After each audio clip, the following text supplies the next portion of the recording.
Hello दोस्तों, नमस्कार। और आज हम नया पेपर लेकर आए हैं असिस्टेंट इंजीनियर मैकेनिकल। यो जो एग्ज़ाम था 2023 वाली वैकेंसी का था। और जो एग्ज़ाम डेट थी इसकी 30/6/2024, यानी कि 30/6/2024 को ये पेपर हुआ था। तो दोस्तों, जैसा कि मैंने आपको बताया है, सिलेक्शन के लिए आपका गहन अध्ययन, आपके शॉर्ट नोट्स, प्रैक्टिस और ऑल क्वेश्चन पेपर, क्योंकि आप इन पेपर को देख रहे होंगे और लगातार पेपर का लेवल देखो, डीपली पेपर बनते जा रहे हैं। तो देखते हैं आज का पहला क्वेश्चन। पहला जो क्वेश्चन है वो इस प्रकार से है। ख्याल के निम्न प्रकारों को उसके क्षेत्र से सम्मिलित कीजिए कि कौन सी खाल कहाँ की है, कहाँ जो ख्याल है वो कहाँ की है और कहाँ की नहीं है। तो कुचामन खाल, जो कुचामन खाल कहाँ की है, ये जयपुर की है। सॉरी, कुचामन नागौर की। कुचामन कहाँ पड़ता है? नागौर में। कुचामन कहाँ की है? नागौर की। अलीबख्श, जो अलीबख्श है ये है मेवात की। अलीबख्श कहाँ की है? मेवात की। कानगुजरी, जो कानगुजरी है ये शेखावटी की। कानगुजरी, सॉरी, हीर रांझा, हीर रांझा कहाँ की है? शेखावटी। और कानगुजरी क्या बचा आपका? ओनली जयपुर। कानगुजरी कहाँ की है? जयपुर की। तो बात करते हैं कुचामन। कुचामनी खाल कहाँ की है? नागौर की, सभी को पता है। अलीबख्शी, अलीबख्शी कहाँ की है? ये भी आपको पता है। कहाँ की है? मेवात की। हीर रांझा, हीर रांझा कहाँ के? शेखावटी की। और कानगुजरी, कानगुजरी कहाँ की है? जयपुर की। तो इसका आंसर होगा BDAC। BDAC।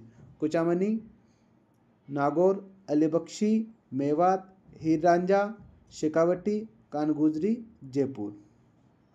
Question number 2। निम्नलिखित में से कौन सा युग्म सम्मिलित नहीं है? वाला नृत्य ग्रस्य के द्वारा किया जाता है। गंवरी बिलो का है। चरी सासी, ये सासी का नहीं है, ये गुज्जर जनजाति का है। किसका? गुज्जर जो जाति होती है उसका ये डांस है, चरी नृत्य है। फलकोबाई, ये कल मैंने आपको बताया था। तेराताली कामड़ जाति, बिल्कुल सही है। Question number 3। राम स्नेह संप्रदाय की सिंहथल शाखा के संस्थापक कौन है? राम स्नेह संप्रदाय की सिंहथल शाखा के संस्थापक कौन है? जो सिंहथल है ये पड़ता आपका जयपुर में, और जो इसके जो संस्थापक है वो है हरिराम दास जी। तो चारों इंपोर्टेंट है। रामचरण जी, रामचरण जी की है शाहपुरा में। कहाँ पर है? शाहपुरा में। किसकी है? रामचरण जी की। कहाँ पर है? शाहपुरा में। देराव जी की है रेण नागौर। देराव जी कहाँ पर है? रेण नागौर। बात करते हैं अपन हरिराम दास जी की। जो हरिराम दास जी है इनकी है खेड़पा जोधपुर। कहाँ पर है? खेड़पा जोधपुर। और रामदास जी, रामदास जी बता दिया आपको, खेड़पा जोधपुर। और हरिदास जी की है सिंथल जयपुर। तो रामचंद्र जी कहाँ पर है? रामचंद्र जी के शाहपुरा बिलवाड़ा में है। देराव जी की कहाँ पर है? रेण शाखा नागौर में है। और हरिराम दास जी कहाँ पर है? सिंथल जयपुर। और रामदास जी कहाँ पर? खेड़ापा जोधपुर। तो अपन देखते हैं सिंथल शाखा के संस्थापक कौन है। तो है वो हरिराम दास जी। कौन है? हरिराम दास जी। तीसरा,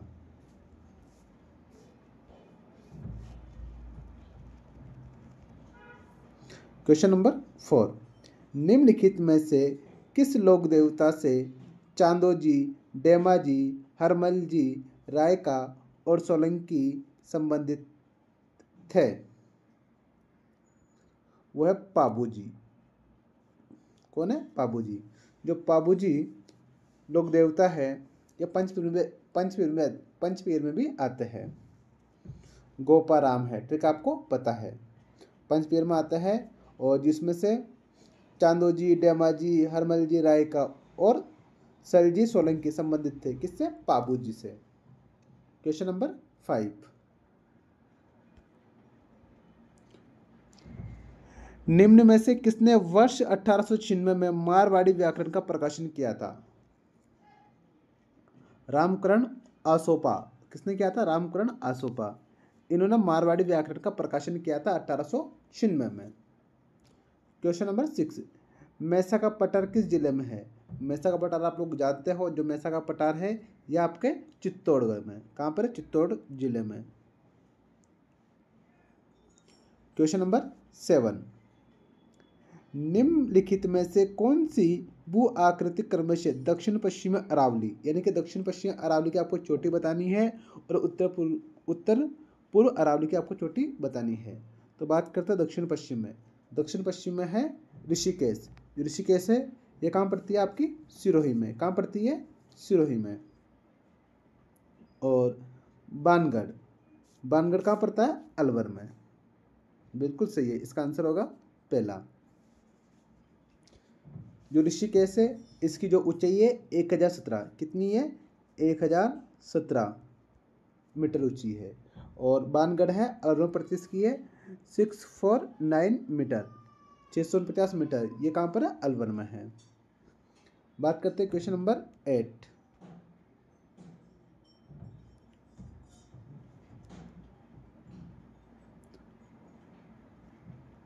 निम्नलिखित में से कौन कालीसिंध नदी की सहायक नहीं है? तो परवन, उजाड़, निवाज, पार्वती। तो पार्वती कालीसिंध की सहायक नदी नहीं है। कौन सी नहीं है? पार्वती। पार्वती किसकी है? चंबल की। किसकी है? चंबल की। क्वेश्चन नंबर 9, 30 सेंटीमीटर समवर्षा रेखा औसत वार्षिक वर्षा निम्नलिखित किन जिलों से गुजरती है? यह गुजरती है जोधपुर तथा हनुमानगढ़ से। कहाँ से? जोधपुर तथा हनुमानगढ़ से। जोधपुर हनुमानगढ़ से 30 सेंटीमीटर समवर्षा रेखा गुजरती है। क्वेश्चन नंबर 10, कार्पोथ्रिडिस, कैल्सियोऑर्थोडिस, सेलोथ्रिडिस और पेलियोऑर्थोडॉट्स निम्न में से राजस्थान की किस मृदा के उपभाग है? ये एडिसोल्स। कौन सी मृदा का भाग है? एडिसोल्स मृदा के भाग है। क्वेश्चन नंबर 11, वन विभाग राजस्थान के प्रशासनिक प्रतिवेदन 2022-23 के अनुसार निम्नलिखित में से किस जिले में आरक्षित वन का क्षेत्रफल सर्वाधिक है? सर्वाधिक जो क्षेत्रफल आरक्षित वन का वो है उदयपुर। कहाँ पर है? उदयपुर में है। क्वेश्चन नंबर 12 की तरफ अपन बढ़ते हैं। जनगणना 2011 के अनुसार राजस्थान में जनसंख्या घनत्व के आधार पर द्वितीय स्थान वाला जिला कौन सा है? तो जनसंख्या घनत्व की बात करते हैं। जो राजस्थान का जनसंख्या घनत्व है वो है 200। कितना है? 200। बात करते हैं जो सर्वाधिक है जनघनत्व वो है जयपुर का 595 595। फिर आता है भरतपुर का, भरतपुर का है 503। बात करते फिर आता है दौसा, दौसा का है 476। कितना है? 476। फिर आता है आपका अलवर, जो अलवर है अलवर का है 438। तो प्रश्न पूछा है इसने कि जनगणना 2011 के अनुसार राजस्थान में जनसंख्या घनत्व के आधार पर द्वितीय स्थान वाला जिला कौन सा है? तो द्वितीय स्थान है वो भरतपुर का है। पहला किसका है? जयपुर का। जो जयपुर का जनघनत्व है वो है 595।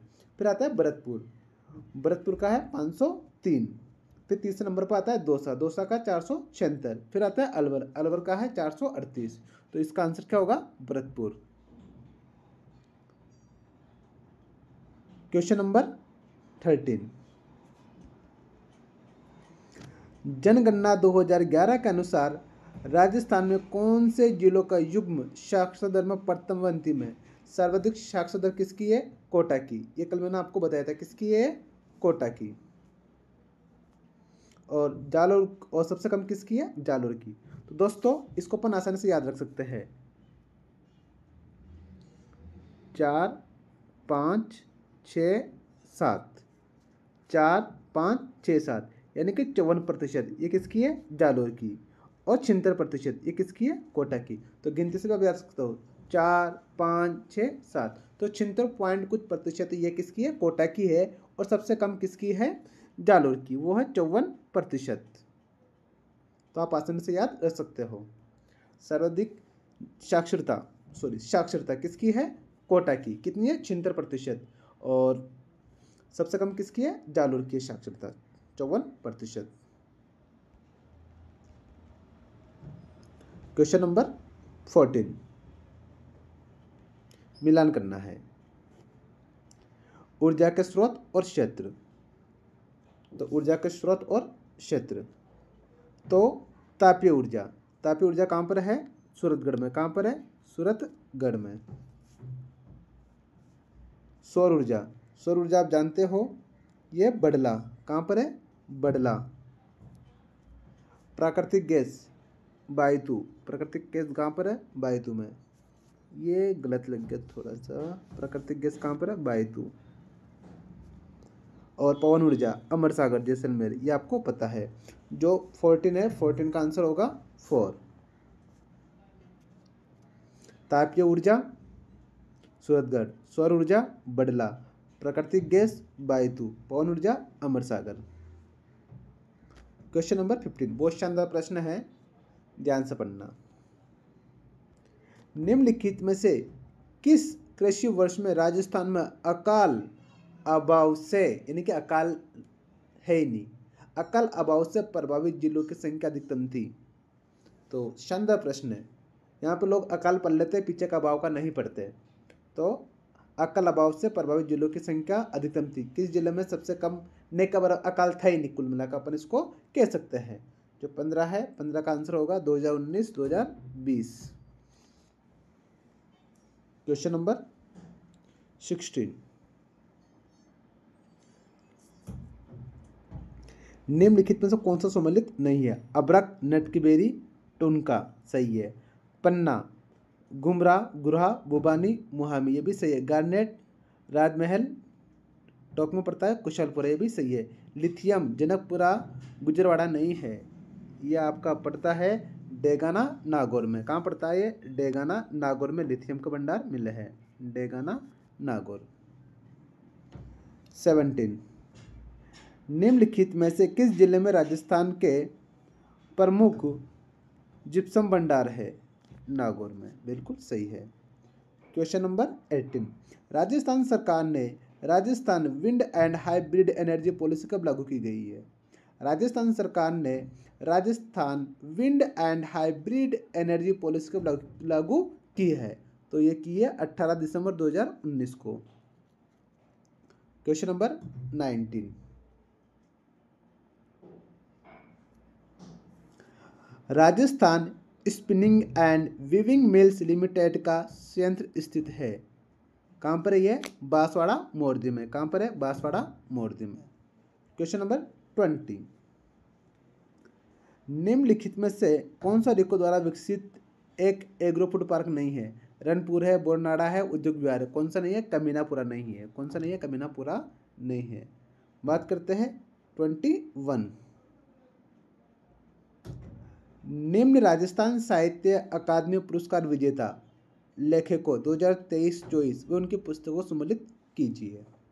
तो जो राघवेंद्र रावत है, इनकी जो पुस्तक थी वो थी मारक लेरो बीच। कौन सी थी? मारक लेरो बीच, यानी कि 4 नंबर। पुरुषोत्तम गोयल, पुरुषोत्तम पोमल है। कौन सा? पुरुषोत्तम पोमल। इनकी पुस्तक थी पाषाण पुत्री शतरानी हिरादे। ये पुरुषो पाषाण एक जैसा लग रहा होगा आपको, मिलता जुलता है। तो 3 रतन कुमार सामरिया की पुस्तक थी सांप, सांप।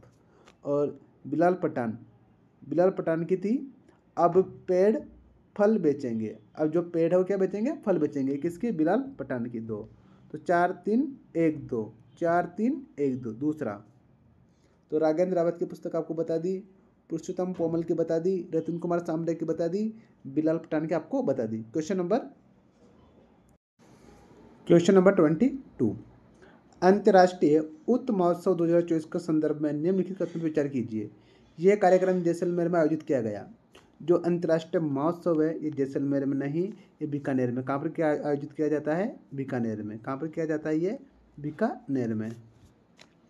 यह 14 से 16 फरवरी 2024 तक आयोजित किया गया। गलत, ये भी 10 जनवरी से था। कितने जनवरी से? 10 जनवरी से था। संयुक्त राष्ट्र ने वर्ष 2024 को अंतर्राष्ट्रीय कैमलिड्स वर्ष घोषित किया। तो बिल्कुल सही है, संयुक्त राष्ट्र ने इसको घोषित किया था। तो इसका आंसर होगा सी। क्वेश्चन नंबर 23, संशोधित पार्वती कालीसिंह चंबल PKC पार्वती कालीसिंह चंबल लिंक परियोजना का संबंध में निम्नलिखित कथनों पर विचार कीजिए। इस परियोजना से राजस्थान के 20 जिलों को अगले 3-4 दशक का पेयजल सुविधा मिलेगी। ये भी गलत है दोस्तों, 20 नहीं 21 जिले हैं। कितने जिले हैं? 21। इस परियोजना 21 जिले हैं और अब इसका नाम चेंज कर दिया है। इसका नाम रखा है रामजल सेतु लिंक परियोजना। रामजल सेतु लिंक परियोजना इसका नाम कर दिया गया है। इस परियोजना के तहत राजस्थान में 5 बैराज रामगढ़, मैलपुर, मेज, राठौर, डूंगरी तथा एक बंद नवरेरा बनाया जाना प्रस्तावित है। ये भी गलत है। तो इसका आंसर होगा न तो 1 और न 2। Question number 24,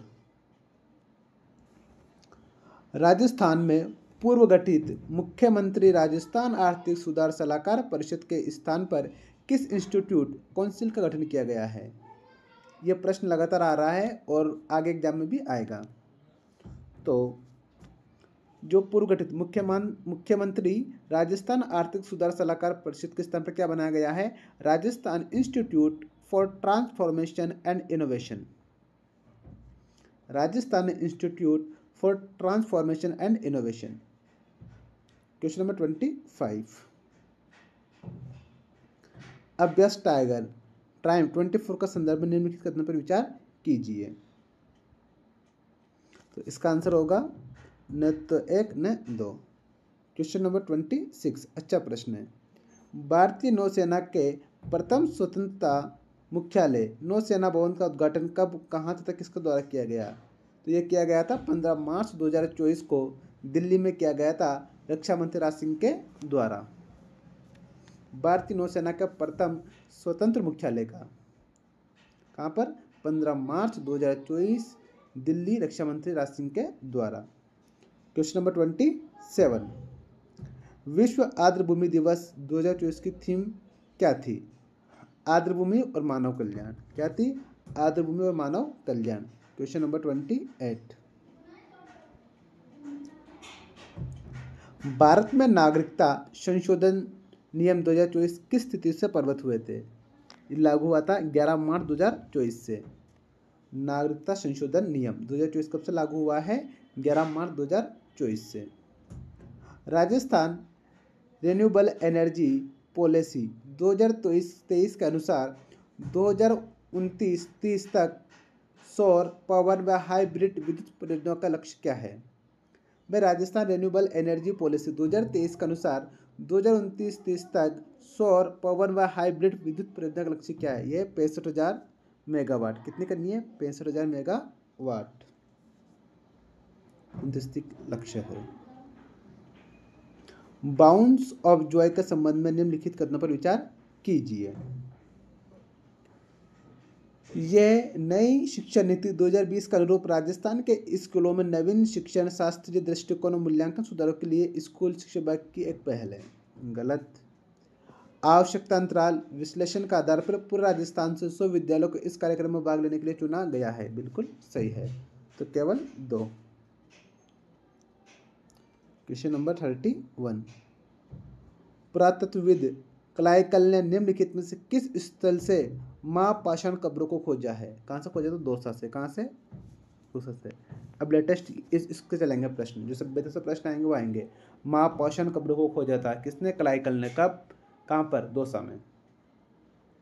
question number 32, Rajasthan में प्रागैतिहासिक शैलचित्र प्राप्त हुए हैं। जो प्रागैतिहासिक शैलचित्र कहाँ से प्राप्त हुए हैं? ये प्राप्त हुआ आपके बानगढ़। खतरनाक किला यहाँ का, डरावना किला है। ये कहाँ पड़ता है? अलवर में। अभी अपन ने बानगढ़ ऊपर पढ़ा था, ये अलवर में। डरावना भूत प्रेत वाला किला अपन इसको बोल सकते हैं। खतरनाक, डर लगता है यहाँ पर। कहाँ पर? ये बानगढ़, अलवर में। यहाँ से प्रागैतिहासिक शैलचित्र प्राप्त हुए हैं। क्वेश्चन नंबर 33, मंडोर के किस प्रत्यार्थ शासक ने मेड़ता को अपनी राजधानी बनाया? वो बनाया था नागभट्ट प्रताप ने। किसने बनाया था? नागभट्ट प्रताप ने। क्वेश्चन नंबर 34, निम्नलिखित में से बीकानेर के किस शासक ने ज्योतिष रत्नाकर की रचना की? राय सिंह ने। किसने की थी ये? राय सिंह ने। क्वेश्चन नंबर 35, 1919 ईस्वी में राजपुताना मध्य भारत सभा का द्वितीय अधिवेशन कहाँ आयोजित किया गया था? अमृतसर। कहाँ पर किया गया था? अमृतसर में। पहला वृद्धापुण्य में किया गया था। क्वेश्चन नंबर 36, विजय सिंह पथिक द्वारा बेरीसाल में गठित किसानों का संगठन का नाम क्या था? विजय सिंह पथिक द्वारा बेरीसाल में गठित किसानों के संगठन का नाम क्या था? किसान पंचायत बोर्ड। क्या था? किसान पंचायत बोर्ड। क्वेश्चन नंबर 37, किस सम्मेलन की रिपोर्ट ने देशी राज्यों में प्रतिनिधि सरकार के गठन पर जोर दिया? किस सम्मेलन की रिपोर्ट ने देशी राज्यों में प्रतिनिधि सरकार गठन पर जोर दिया? कलकत्ता सम्मेलन में। क्वेश्चन नंबर 38, ये कंफ्यूज वाला प्रश्न होता है, बच्चे जल्दबाजी में मिस्टेक कर देते हैं। मत्स्य संघ कब बना? 18 मार्च 1948 को बन गया था। लेकिन फिर आगे पढ़ो, मत्स्य संघ का विलय राजस्थान में किस तिथि को हुआ? यानी कि मत्स्य संघ को राजस्थान में कब मिलाया? तो इसको मिलाया था 15 मई 1949 को। कब? 15 मई 1949 को। कब मिलाया था? 15 मई 1949 को। क्वेश्चन नंबर 39, 10 अप्रैल 1940 को जब्त की गई पुस्तक उस पार रोशनी की प्रतियां रखने के आरोप पर अजमेर के किस प्रेस कार्यालय की भारतीय सुरक्षा अधिनियम 1932 का अंतर्गत तलाशी ली गई? अमर प्रिंटिंग प्रेस, अजमेर में। क्वेश्चन नंबर 40, और बहुत शानदार प्रश्न है। कीर्ति स्तंभ के बारे में लोग जानते हैं। कीर्ति स्तंभ चित्तौड़ में है, 9 मंजिला है, 120-22 फीट इसकी ऊंचाई है, 30 फीट चौड़ा है। जेता इसका जो मेन शिल्पकार था। ऐसे नॉर्मल प्रश्न है, लेकिन अब प्रश्न कहाँ से आया ये देखो अंदर से। स्तंभ के प्रवेश द्वार पर जनार्दन की मूर्ति उत्कीर्ण है। बिल्कुल है। 5वीं मंजिल पर युग्म मूर्तियां है। ये भी सही है। 7वीं मंजिल पर बुद्ध की प्रतिमा है। ये भी सही है। 8वीं मंजिल पर माँ सरस्वती, महालक्ष्मी और महाकाली की मूर्तियां। ये गलत है दोस्तों, वो 8वीं नहीं, वो 6ठी मंजिल पर है। कौन सी है? 6ठी मंजिल पर है। और इसकी जो तीसरी मंजिल है उस पर अल्लाह अल्लाह लिखा हुआ है। और 9वीं मंजिल है, जो 9वीं मंजिल है, 9वीं मंजिल पर क्या है? ये विजय स्तंभ जो प्रशस्ति वो लगी हुई है। तो इसका आंसर क्या होगा? 4। क्या 8वीं मंजिल पर महासरस्वती, महालक्ष्मी और महाकाली की मूर्तियां है। 8वीं पर नहीं, ये कौन सी पर है? 6ठी पर है। तो दोस्तों इसमें जो जीके के 40 प्रश्न थे वो खत्म हुए हैं। और क्लास कैसी लगी? चैनल को लाइक करें, सब्सक्राइब करें और अधिक से अधिक विद्यार्थियों तक इसको पहुंचाएं, क्योंकि ये साल आपके लिए सरकारी नौकरी का है, आपके माता पिता का सपना पूरा करने का है, जो बेरोजगारी का धब्बा लगा हुआ है उसको मिटाने का है। तो मैं कोशिश करूँगा कि डेली आपके लिए एक पेपर डेली सॉल्व करूँ और आपको दूँ। Thank you so much. Channel को लाइक करें, सब्सक्राइब करें।